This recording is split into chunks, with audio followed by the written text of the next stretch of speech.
Ang Pulang Yuta ay isang sikat na ecotourism destination na matatagpuan sa pagitan ng Barangay Paliw at Barangay Santa Cruz Nuevo sa lungsod ng Tanhay, Negros Oriental.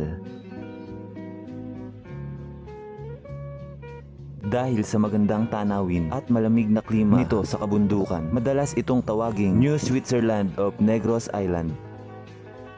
Ang Pulang Yuta ay salitang Cebuano na ang ibig sabihin ay pulang lupa. Galing ito sa natural na kulay ng lupa sa lugar.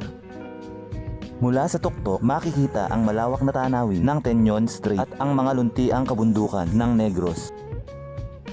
At puno din ito ng mga rolling hills, palikulikong kalsada at mga taniman ng mais at tubo. Malamig at mahangin din dito. Pwede rin dito mag-overnight camping, manood ng sunset at pagkuha ng mga litrato at manood sa mga motorista at siklista na nag-chill ride sa kalsada. Ang camping sa Pulang Yuta ay kilala bilang isang budget-friendly. Karaniwang 10 hanggang 50 ang entrance fee kada tao at ang ilang open roadside naman ay walang bayad at libreng mapupuntahan.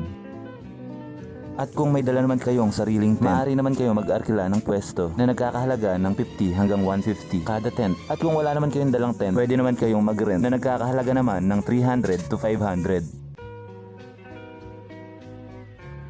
Karamihan sa mga pwesto at cottage sa Pulang Yuta ay walang advance booking. Kung sino ang unang dumating, siya ang makakakuha ng magandang spot at magandang pwesto. Limitado ang malalaking tindahan sa itaas ng bundok, kaya mas mabuting magbaon na kayo ng tubig at mga pagkain. Napakahangin at napakalamig sa gabi hanggang madaling araw, kaya siguraduhin may dala kayong makapal na jacket panlaban sa lamig. Mula bayan ng Tanhay, mayroong 30 hanggang 1 oras na biyahe bago makarating sa Paliw or Pulang Yuta. At kung nais mo naman na mag-commute, ito ang ilang gabay para makarating sa Pulang Yuta.